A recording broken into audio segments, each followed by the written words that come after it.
Ito naman yung ating bedroom. At tuwang-tuwa na yung mga kids namin kakalaro.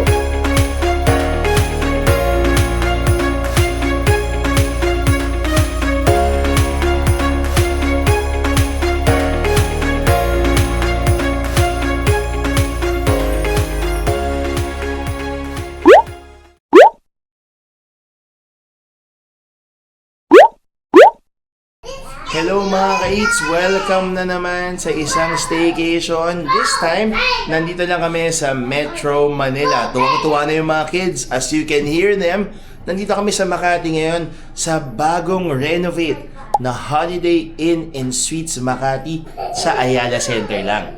Magsi-staycation tayo dito at syempre, isi-share namin yun sa inyo para naman maengganyo kayong magstay rin dito tulad namin. Nandito kami sa one-bedroom suite nila na may king-sized bed at itutur ko kayo. Tara na, let's go! Pagpasok pa lang, meron ng dining table for 4. Meron pang pa-welcome cake. Maraming salamat. Tapos meron tayong cabinet dito for storage and probably for shoes as well.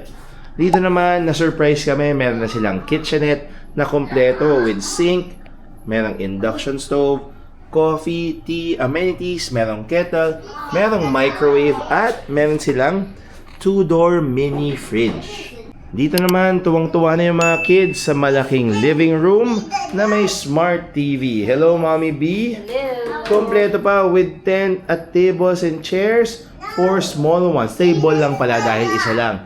Ang laki ng kanilang sofa, mga ka-eats. At tuwang-tuwa na yung mga kids namin kakalaro. Meron din pala silang promo dito sa Holiday Inn kasi minsan marami nagtatanong sa amin, kasama ba yung kids? Free pa ba sila? Basta 12 and below, kids stay free.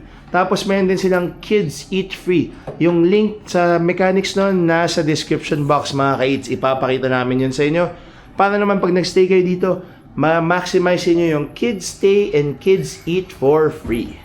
Ito naman yung ating bedroom. Siyempre, may king-sized bed.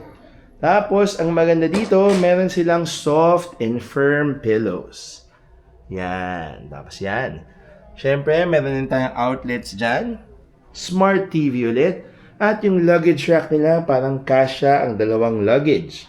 Merong very spacious na work table. Meron din tayong mirror dito. Hello sa inyong lahat.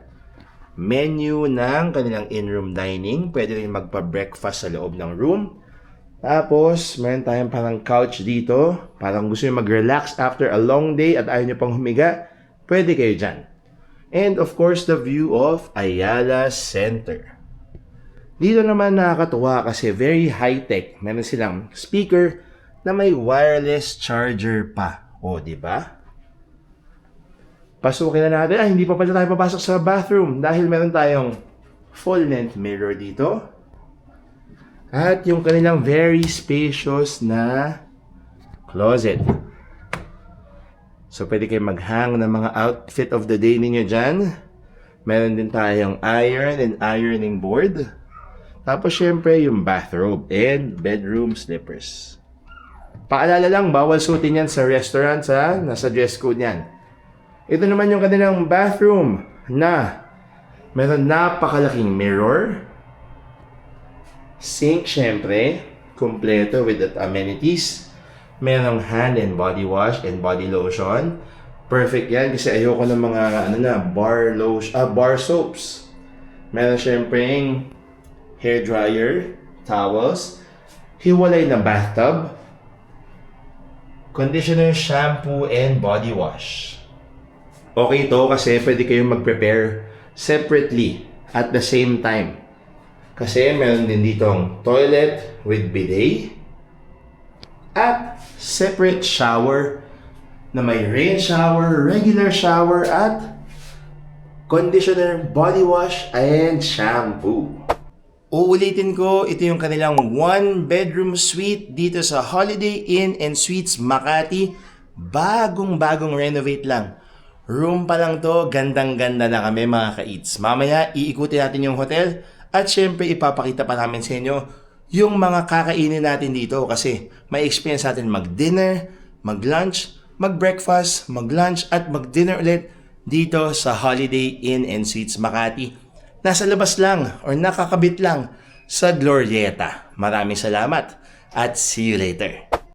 Mga ka-eats, matapos magpahinga sa kwarto, nandito na kami ngayon sa Glorieta kasi sa lobby level ng Holiday Inn and Suites Makati, mayroon kayong access sa Glorieta. So parang dun sa Japantown. Tapos pagbaba ninyo, Glorieta na, yung maraming mga gadgets and text floor. So parang ano to, third level ng Glorieta. So napaka-accessible kung magsistay kayo doon. At least kapag kayo ay magmo-malling or magsha-shopping, hindi na kayo magko-commute pa. Yung aakyat na lang kayo doon, pwede rin sa ground floor agad or sa lobby level. So at least napakadali lang mag-mall, mag-shopping at kumain kapag kayo ay nasa Holiday Inn and Suites.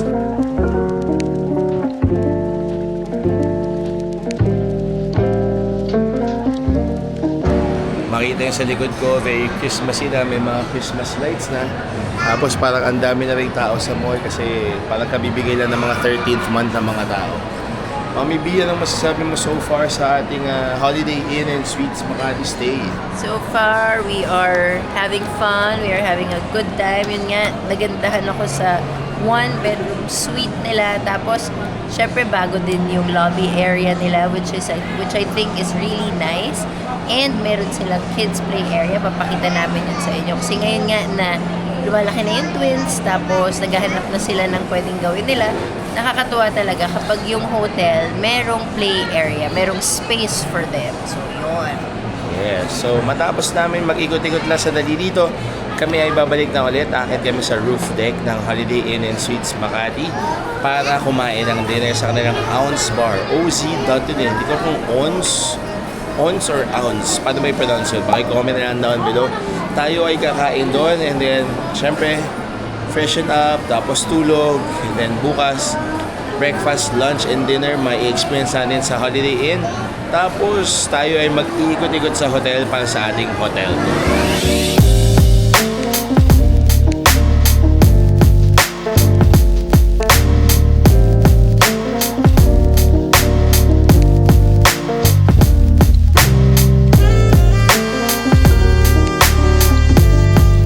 Mga ka-eats, ito yung kanilang fitness center.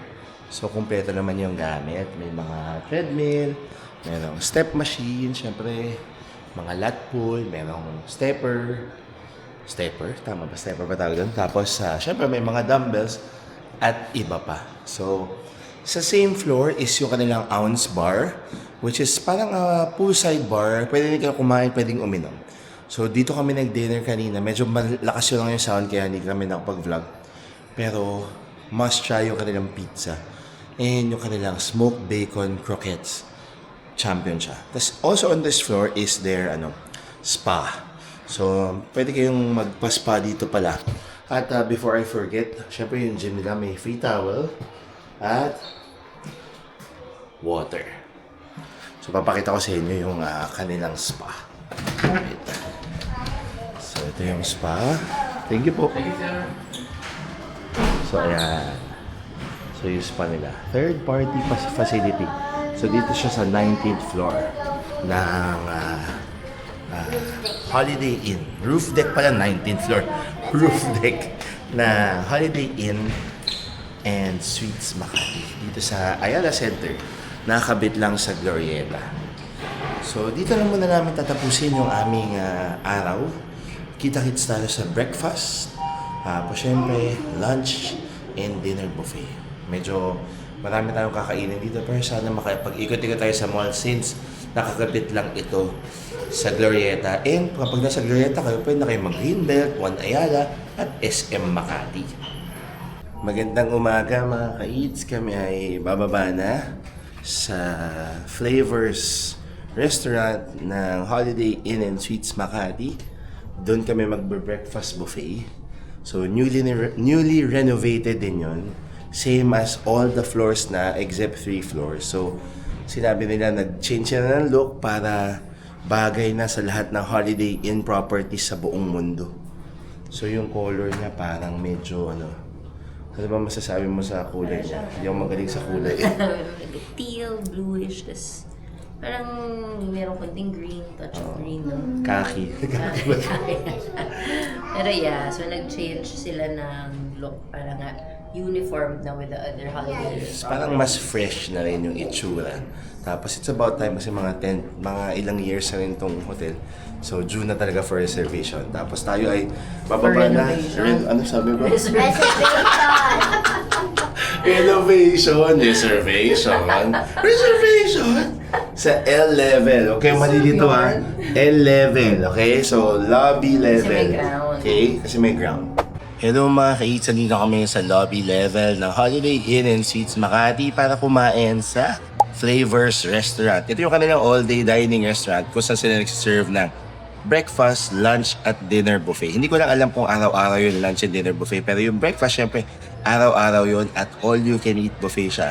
Pasukin na natin at mag-tour na tayo ng kanilang breakfast spread. Let's go! Pagpasok pa lang, makita ko yung bar dito. So, dito nagsiserve sila ng Starbucks coffee. Ito, makita nyo. Before kasi, before siya i-renovate, yung bar, nandun sa end na yun. So, ngayon, ano na siya, parang front desk na siya. Tapos ito na yung pinaka-itsura ng hotel, ng kanilang Flavors Restaurant, yung new look nito. Dito may malaking dining area pa for the Flavors Restaurant, tapos maganda yung floor-to-ceiling windows nila. Ito na yung pinaka-buffet area nila. So dito, nagsistart tayo, meron tayong drinks dito, mango juice, infused water, apple juice, low-fat at full cream milk. Tapos syempre, yung mga cereals nandito. Tapos since Pasko siguro, meron silang bibingka dito at kapeng barako. Ito yung kanilang muesli yogurt station na may fruits at dried fruits. Tapos meron tayo ditong charcuterie station kung saan syempre may cold cuts at cheeses. Dito naman yung kanilang fruit selection. So merong fruit in cups. Tapos meron silang selection of fruits. Tapos dito yung kanilang salad bar. Syempre, iba't ibang klaseng veggies, dressings at iba pa. Meron din pala silang sushi station dito. Tapos, dito meron silang miso soup at beef congee. Tapos, syempre mga condiments. At meron silang taho station for the foreigners. And syempre, balikbayan. So, simply, pag nagka-crave na kayo ng taho. Dito naman yung kanilang pastry station. Syempre, meron local at international pastries. Local, mini pandesal, tapos international yung mga Danish, mga croissant, mga fan out, tapos talagang muffin. Dito is yung kanilang pancake and waffle. Dito yung kanilang pancake and waffle, yung mga sauces, syrups, and tapos meron silang noodle station just in case you want to make your own noodle soup. Ito naman yung mga sahog sa noodle station. Tapos meron tayong potatoes and tomato. Tapos, syempre, hindi mawala ang bacon. More that, please. Tapos, meron din silang egg station. Kung saan nag-serve sila ng boiled, scrambled, fried, omelette, and poached egg. Tapos, meron silang egg of the day, which is egg fuyong. Ito naman yung mga sahog. At maganda dito, kita nyo yung kanilang open kitchen. Dito, may mga iba pang breakfast favorite like grilled chicken, baked beets, at sausage. Tapos dito, meron silang mga iba pang sineserve. So, meron tayong scrambled eggs. Di ko na bubuksan kasi for hygiene purposes. Fried eggplant, pancit bihon, tapos dalawang klaseng rice. Tapos dito, meron din silang ganisa, tinapa, at Indian station. So, dalawang klaseng Indian food at meron silang puri bread. Mga ka-eats, kumuha ako ng panibagong plate. So, meron tayong bihon, potato, bacon, at chicken longganisa that contains chicken. Nakalagay kasi dun. Tapos ito yung kanilang fuyong, egg fuyong, which is the egg of the day. Nakatuwa na may egg of the day pa. At least parang medyo matatry mo siya at makatry ka na something new kung di mo patatatry. Tapos ito, kumuha na ulit si Bilu ng kanyang additional food. Finisher food, ha. Tapos yung kambal ay kumakain pa. Yung breakfast naman niya, nakakatuwa yung selection. Complete naman with the breakfast favorites. Tapos, ang nakakatuwa is parang sobrang linis ng breakfast spread niya. Tapos, yung tao, hindi rin ganun kadaming tao. Considering it's a Saturday morning, mga around 9 to 10 o'clock na ngayon. Tapos, kami nakakakain naman mabuti. How was your experience so far, baby? So far, so sabi nung kape nila, Elmer. Tapos yun, yung selection nila, hindi overwhelmed lang. Pero parang, mabibigyan ka ng chance to try everything, Yes. no? Yeah, so meron ding salads, tapos syempre yung fruits for breakfast. Tapos nakakatuwa kasi may pataho sila, saka may congee, tapos yung favorite ng lahat kapag nagbe-breakfast, yung noodle station. At least kompleto naman. Kahit hindi sobrang dami, yung tipong mabubusog ka at aalis kang masaya ka dito sa Flavors Restaurant.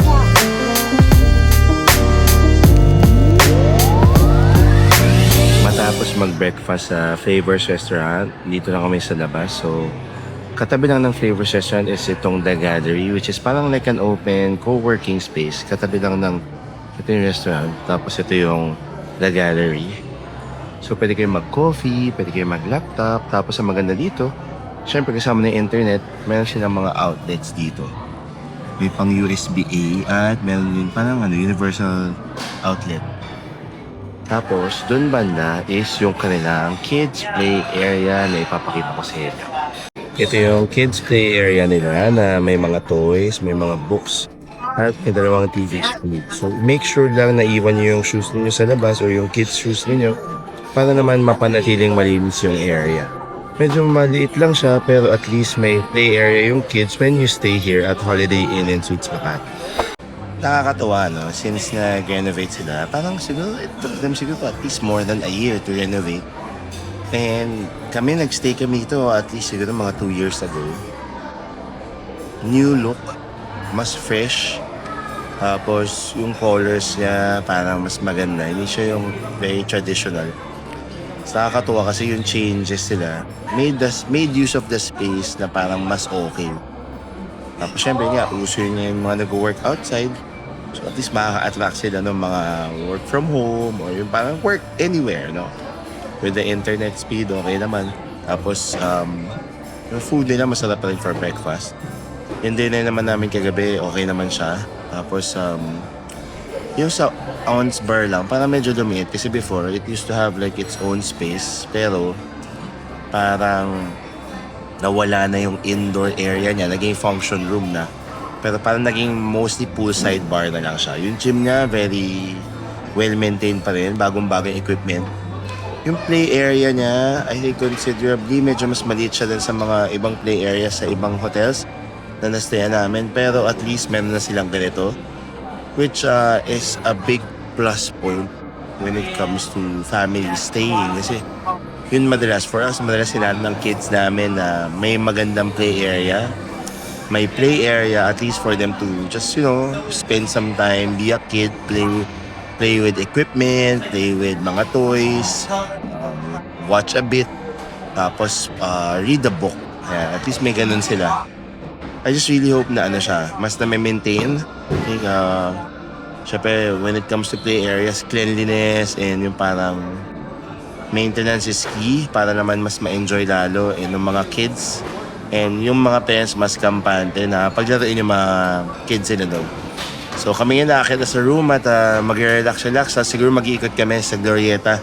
Since yun nga, sa lobby level, meron kayong access pababa, papasok ng Glorieta Mall.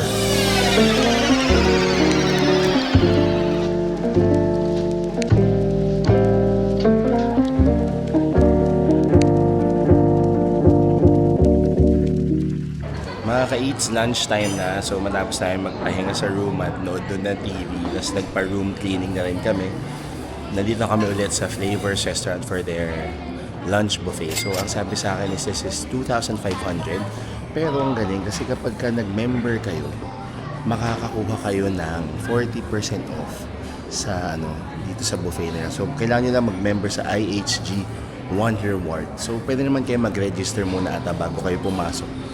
Mas makakuha 40% off. So, siya, bali, less 1,000 pesos din yun, malamang. So, papasukin natin yung lunch buffet nila na available na to daily. Lunch and dinner buffet nila available daily dito sa Holiday Inn and Suites Makati.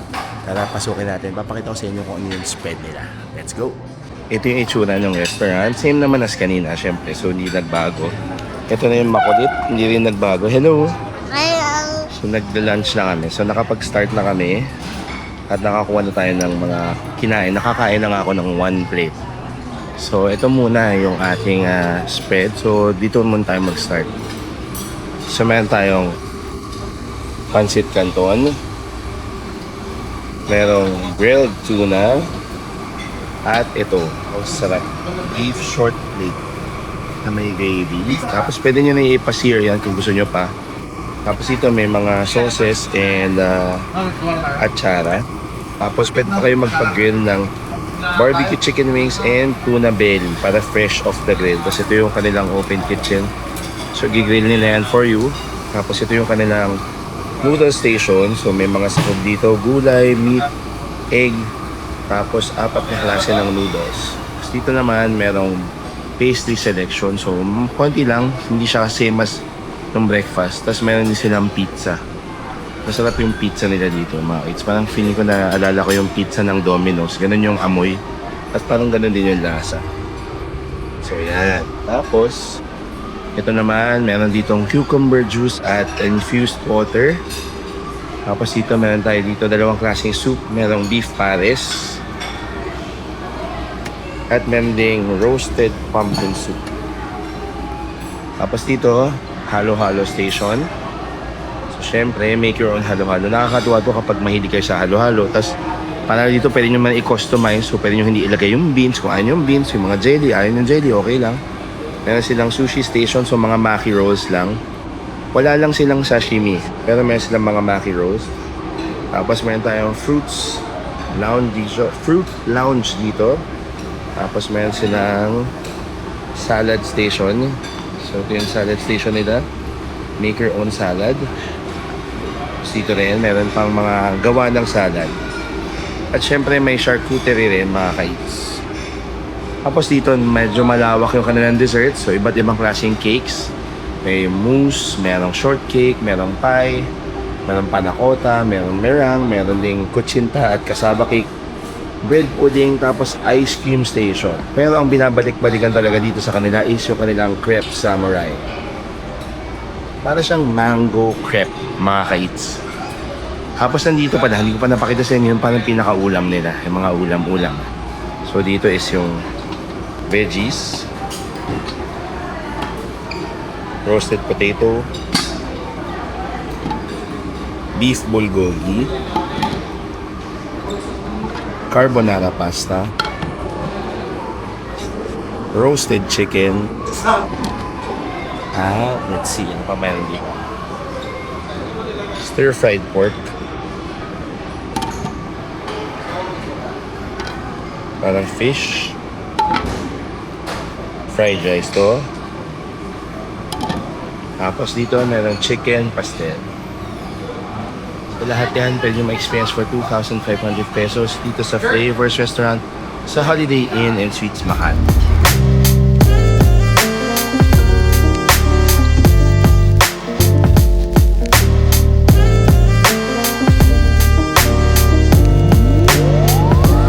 Tapos na kami mag-lunch dito sa Flavors Restaurant sa Holiday Inn and Suites Makati. Yung thoughts namin, parang pwede naman na siya. Lalo na kapag meron kayong discount. So kung member kayo ng IHG One Rewards, may 40% off daw. Yun yung basa ko. Check nyo na lang. Kasi para at least, di ba, kahit wala ng credit card promo, pwede na. Magiging 1,500 na lang yung inyong babayaran sa inyong bill. Yung selection naman niya, parang sakto lang siya. Medyo more on the limited side kasi syempre yung sushi rolls na talaga. Tapos yung ulam niya parang medyo sakto lang. Pero karamihan naman ng mga ulam nila masarap. Lalo na yung kanilang pastel. Syempre depende kung ano yung maabutan nyo. Masarap yung pastel, masarap yung pancit canton, masarap yung roast beef na short plate, sobrang lambot. Medyo more on the fattier side lang siya. Pero para sa mga tito at tita dyan, parang tulad namin, pilasin nyo na lang yung taba. Tapos, yung dessert selection nila, okay din. Kasi meron din make your own ice cream, parang do-it-yourself ice cream. Tapos, meron yung mga cakes na good quality. Tapos, syempre yung crepe samurai, mga kids. Si Bini gusto niya yung barbecue chicken na parang drumette. So good. Sabi niya, the best daw. So, laging ganyan si Bini. Pag may natitikman sa huli, yun ang the best for her. So, I would take her word for it. Tinikman ko, masarap naman siya. Masarap din yung tuna, yung grilled tuna. Tapos ito, what's good for you? What did you like? Ice cream! Nung nakita niya ice cream, wala, tumigil na yung mundo niya. Parang ayaw na kumain ng iba. Tapos yung service, very, very good. So parang halos hindi pa kayo tapos sa plate niyo, very alert sila. Mabilis sila mag-dish out. Tapos, napansin ko, lahat yung para manager and yung mga server, lahat kinakausap yung mga guests, kamusta yung food, kamusta yung experience. Which is very, very good. Lalo na kung kayo yung gusto nyo na kinakamusta kayo habang kumakain. Try naman natin yung dinner buffet. Mamaya makikita ninyo. Habang sila Bianca mag-iikot-ikot sa mall, ako ay sisingit muna lang ibang work. At tayo makikita-kita ulit. Mamayang dinner time. Dito na naman ulit sa Flavors Restaurant. Pero parang a la carte nata itatry natin. Magta-try kami ng a la carte. Hindi tayo magdi-dinner buffet. Magta-try kami ng a la carte menu. So, titignan natin mabuti yan para syempre ma-share namin sa inyo kung ano talaga yung mga masasarap na dishes sila dito sa Flavors Restaurant. Kita-kits tayo mamaya mga ka-eats.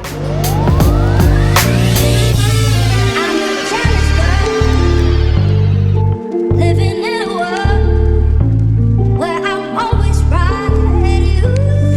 You can win this fight. Mga ka-eats, the next day na. Sorry, hindi na kami nakapag-vlog nung gabi kasi medyo nag-work muna. Tapos sila Bianca nag-shopping sa Glorieta. So at least, ito, the next day, hindi tayo magbe-breakfast sa breakfast buffet kasi napakita na namin sa inyo. Pero, nag-in-room dining naman kami. Kasi ang laki-laki ng room at pwede tayong kumain dito dahil merong dining table. Papakita ko sa inyo kung ano yung in-order namin for our breakfast, for our last day dito sa Holiday Inn and Suites Makati. Let's go! Ito na yung mga in-order natin. So, meron tayong fried noodles. Parang part of their Chinese selection. Tapos, part din ng Chinese selection is itong congee, chicken congee, at itong steamed buns. Meron din tayo in-order na waffles with chocolate and banana. May muffins dito. Part ng parang mga bread selection sila and pastries. Meron tayong rye at toast. Tapos syempre, di mawala ang fruits and coffee. Meron din tayong cereals with milk. Tapos syempre, strawberry jam. Tapos may sauce din dito, I think, for the buns. Butter, bacon, eggs, and toast. Mango juice. And, syempre, tapa, garlic rice, and scrambled eggs. Tapos may atsara pa. Sobrang daming croissant, coffee, and tea. Meron tayo niyan. Kain na tayo mga ka-eats. In-room dining dito sa Holiday Inn and Suites Makati. Let's eat! How's your breakfast so far? Good. Yummy. What's yummy? I like the tapa. So yummy. Okay, how about you? The cereals? Chocolate. Oy, Baby Bear with the waffle. Kaya pakain niya yung chocolate. And I think Mommy B likes the congee. Harap ng congee nila. Tapos marami tayong bread dito and pastries. So much bread. So much bread. Kaya hindi ko mauubos natin. Enjoy! Mga ka-eats, maraming salamat sa pagsubaybay sa aming mini staycation dito sa Holiday Inn and Suites dito sa Makati. Sobrang na-enjoy talaga namin yung kanilang new look. Ang ganda, ang fresh. Tapos yung bagong room nila, sobrang perfect for families with small kids. Isipin nyo, sobrang daming space. Pwede pang maglagay ng tent. Tapos, ito yung paborito ko spot. Best na akong muntik makatulog or nakatulog na ako Nakatulog ka dyan. na nga dyan. Sobrang sarap umupo dyan, mag-edit at matulog. Nakailang Tapos, tulog siya. nakailang tulog talaga ako. Ang lambot ng kama, panalo yung unan, winner yung toilet and bath. The And best. yung pagiging accessible niya sa mall, malaking bagay din yun. Kasi kung gusto niyo mamasyal around the area, meron kayong mapupuntahan or kung may kailangan kayong mga bilhin, madali lang kasi may malapit na mall. Yes, tapos yung kids namin, dahil wala kaming TV ulit, so baka may Baka lang. Choice lang namin na hindi Joke mag-TV. lang. Wala kaming TV talaga. So, choice namin. Kaya pag nasa hotel kami na may smart TV, hindi namin sila makausap. Oo. Kasi pag nag-hotel lang kami, sasa nakapag-TV. So, tuwan-tuwa sila. Nasa living room lang sila. Tapos nga, may dining table pa. Kompleto. And, Kids table, yes. tapos na-mention ni Daddy yung tent, and yung kanila, emphasize ko lang ulit, meron silang parang art kit for the kids about Holiday Inn. Para siyang passport to fun. So, nakakatawa. Kanina kami ni Sage, tinitingnan namin yung pages, binabasa namin. So, nakakatawa na meron silang ganitong touch for the kids. Yes. Tapos, syempre, may rooftop bar, may rooftop pool, may gym, may restaurant. Kompleto. So, parang kanina pa kami nag-uusap na parang tamad kami lumabas. Good sign yun sobra kapag sobrang comfy ng stay and Yes. talagang panalo. So, maraming salamat sa Holiday Inn and Suites sa pag-invite sa amin dito. Kung gusto nyo mag-stay, pwede nyo i-book via their website or pwede nyo rin i-book sa mga Klook, Agoda. Pwede nyo gamitin yung codes namin para maka-discount din kayo. Tapos, maganda pa na mag-member kayo sa kanilang IHG Rewards. Kasi may discount agad yun sa kanilang dining and siguro sa hotel stays din. So, i-avail nyo yun. Libre lang mag-sign up. So, makaka 40 off kayo sa kanilang restaurant. Sobrang laki nun. Kahit wala na kayong credit card discount, pwede nyo ma-avail. Yun lang po mga ka-eats. Maraming salamat sa panood. Until next time, bye-bye!